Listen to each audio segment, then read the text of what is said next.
There are moments in life when silence feels like an ocean. When you stand in the middle of your journey and everything that once surrounded you fades.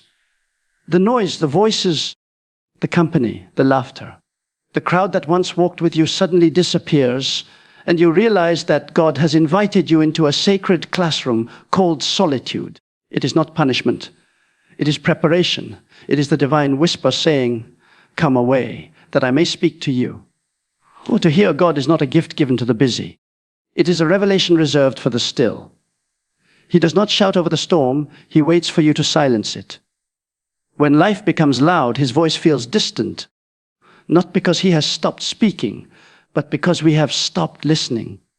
The world teaches you to keep moving, to keep scrolling, to keep speaking. But heaven teaches you to stop, to wait, to be still. For it is only in stillness that the whisper of eternity can reach the chambers of your soul. There will come a season when God separates you from noise, from familiarity, from distraction. You will not understand it at first. You will ask, "Lord, why does it feel like I've lost everything?" But heaven will whisper, "Because I'm trying to give you something greater, myself." Hearing God is not about doing more. It is about being less hurried, less crowded, less dependent on the outer world. When you walk alone, the silence around you can feel uncomfortable at first. But that silence is holy. It is the womb of revelation. Every prophet, every servant, every friend of God was trained there, in the quiet, in the waiting, in the hidden. Moses heard God not in Egypt's palace, but on the backside of the desert. Elijah did not hear him in the wind or the earthquake, but in the still small voice. Even Jesus withdrew to lonely places, not because he was lonely, but because he was listening. To hear God when you are walking alone, you must first learn to unclutter your soul. Every distraction, every opinion, every unnecessary voice must be laid aside like heavy garments. Because divine whispers cannot compete with human noise. God will not compete for your attention. He waits, patiently, tenderly, for you to quiet the world, so you can recognize his voice that has been there all along. Sometimes he will remove people not because they are wrong, but because they are loud. He will close doors not because he is cruel, but because he is clearing the hallway for his footsteps. The quieter your environment becomes, the clearer your spirit becomes. That is where you begin to notice the rhythm of heaven, the small nudges, the inner peace, the stillness that confirms. Hearing God is not always about words. Sometimes it's about awareness. His voice is often more like presence than speech. It's the peace that fills a room when you pray. It's the conviction that tightens your heart when you drift from truth. It's the sudden idea that feels like wisdom beyond your own. God speaks through peace, through timing, through alignment. But to discern him, you must walk closely. You cannot hear the whisper of someone you stand far from. God's whisper is intimate because his voice was never meant to be heard from a distance. It is the sound that fills the space between a trusting heart and a listening ear. There will be nights when you cry and hear nothing. Days when you pray and the heavens feel like brass. You will say, "God, where are you?" And the silence will echo back. But silence is not his absence. It is his strategy. He is training your spirit to recognize his voice beyond emotion. For those who only hear God through feeling will lose him when feelings fade. But those who learn to hear him through faith will walk with him even in the dark. When you walk alone, God is teaching you dependence. He is stripping away every other source so that you can discover that his whisper is enough. He wants to be your direction, your counselor, your comfort. He will not compete with noise because his goal is not to impress you. It is to transform you. There is a reason he hides his voice in silence, because silence purifies your motives. It tests whether you seek his presence, just his answers. Many come to God with questions. Few come simply to listen. But when you learn to wait in stillness without demanding words, you begin to hear his heart. The voice of God is not always a sentence. Sometimes it's a stirring. Sometimes it's not a word you hear, but a knowing you cannot explain. It's when peace replaces panic without reason. It's when conviction burns in your chest until you change. It's when you suddenly understand something you've never studied. His voice is living. It breathes into your thoughts. It moves through your conscience. It dances in your spirit. To hear God, you must also unclog the wells of your heart. Many cannot hear him because their spirit is crowded with bitterness, fear, or constant noise. The pure in heart, Jesus said, shall see God. And the pure in heart shall hear him too. Purity is the amplifier of his voice. When your motives are clean, when your desires are aligned with his will, his whisper becomes unmistakable. You will not always hear him in thunder. Sometimes it will be a nudge. Wait. Sometimes a breath. Trust. Sometimes a pause that saves you from disaster. The closer you get to God, the less you will need explanations. You will simply know. His peace becomes your compass. His stillness becomes your confirmation.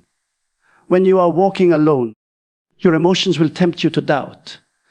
The enemy will whisper lies in the silence. God has left you.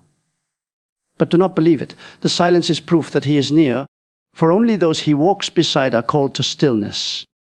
The crowd shouts, the companion whispers. The fact that God is quiet does not mean he is distant. It means he is drawing you into deeper communion.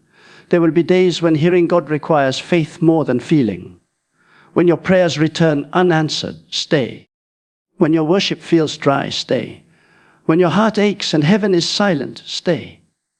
Because God's greatest revelations are born out of persistence.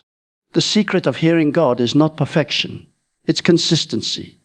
He reveals himself to those who keep showing up. Every morning you rise and choose stillness. You are tuning your soul to heaven's frequency. Every time you turn off the world to listen, you are training your spirit to recognize his voice. You may not hear thunder from the sky, but you will notice transformation inside you. You will find peace where there was anxiety. You will feel conviction where there was confusion. You will walk with assurance where you once doubted. The more you listen, the clearer it becomes. The clearer it becomes, the more you obey. The more you obey, the deeper he speaks. Hearing God is not a one-time event. It is a lifelong conversation. He speaks to those who steward his whispers with obedience. When he tells you to forgive and you obey, the voice grows louder. When he nudges you to wait and you trust, the whisper deepens. When he calls you to surrender and you do, the intimacy expands. To hear God when you are walking alone, you must also learn the discipline of stillness. Stillness is not idleness, it is confidence in motion. It is saying, I don't have to move fast because I know God moves before me. The world runs to prove its strength, but those who know their God can walk slowly and still arrive on time, because divine timing never rushes the faithful. Sometimes hearing God will mean hearing nothing for a while. That silence will teach you what sermons cannot. It will humble you. It will stretch you. It will expose your fears and strip your pride. It will make you say, Lord, even if you don't speak, I'll still follow. And in that surrender, you will begin to hear again. Not with your ears, but with your heart. Every saint who has ever truly heard God has first walked through silence. Silence is not empty. It is full of training. It teaches you to distinguish between the noise of your thoughts and the melody of his spirit. The voice of God never rushes, never panics, never condemns. It comes as a steady light, convicting, yes, but never crushing, guiding, but never manipulating. When you are walking alone and want to hear God, look around you. He speaks through creation. The sunrise is his reminder that mercy renews. The wind is his breath. The still lake mirrors his peace. The night sky reveals his infinity. The whisper of God fills the ordinary for those who walk slowly enough to notice. God speaks through his word, through people, through promptings, through peace. But when you are alone, he often speaks through awareness. You will find that what once felt silent now feels sacred. The pause between your prayers becomes communion. The quiet hours of the night become conversation. To hear God, you must slow down enough to sense him in what others overlook. His voice may not change your surroundings, but it will change how you see them. The noise of life will tell you that silence is unproductive, but heaven knows that silence is the seedbed of revelation. When you begin to hear God, everything changes. Not because your circumstances are different, but because your perspective is transformed. You no longer ask, why is this happening? But what are you teaching me? You stop seeking escape and start seeking encounter. You realize that the wilderness is not a curse. It is an invitation. There is a moment when his whisper becomes so real that it quiets every storm. When his peace becomes your navigation system. You start walking through life differently, calmer, lighter, anchored. Because you are no longer guessing, you are guided. And that guidance doesn't always come in dramatic ways. Sometimes it's a sudden stillness before a wrong decision. Sometimes it's a divine discomfort when your path drifts. Sometimes it's joy rising like a signal when you are in alignment.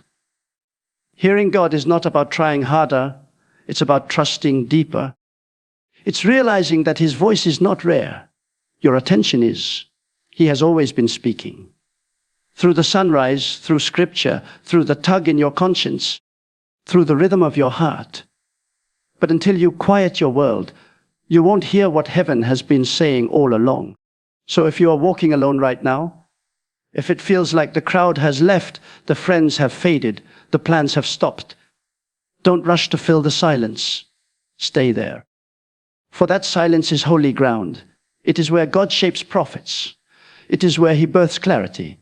It is where you stop hearing the world and start hearing eternity. You will come to a place where you no longer fear being alone, because alone is where you find your greatest companionship. The solitude that once scared you becomes your sanctuary. You will start to crave that quiet, because that's where your spirit feels alive. You will wake up and say, Lord, speak, your servant is listening. And he will, not always in words, but in ways that change everything. In the middle of stillness, you will feel peace invade your mind. You will sense direction rise in your heart. You will notice divine coincidences that are not coincidences at all. And you will know, the same God who spoke the world into being is now whispering to your soul. The walk may be lonely, but it is never empty. Every step you take in faith tunes your heart closer to his frequency. Every time you choose silence over noise, surrender over control, prayer over panic, you are teaching your soul to hear the unspoken language of heaven. The day will come when you look back and realize that what once felt like isolation was actually initiation. The beginning of intimacy with God. You will see that the long nights of silence were classrooms of faith. You will understand that his whisper was always there, waiting for your stillness. So do not fear solitude. Do not run from the quiet, for it is in the quiet that God speaks the loudest. And when you finally hear him, not with your ears, but with your spirit, you will realize that every lonely road was leading you to this moment of communion. When you learn to hear God while walking alone, you are never truly alone again. You become a companion of the divine. You begin to live guided, guarded, and grounded by his presence. You wake with assurance, walk with peace, and rest with confidence. Because hearing God is not about mastering a method. It's about cultivating a relationship. It's about walking so closely with him that silence becomes conversation and stillness becomes worship. It's about knowing that even when life is uncertain, his whisper is steady. So walk on, slowly, quietly, faithfully. Don't rush the silence. Don't fight the solitude. Let it shape you, stretch you, and sanctify you.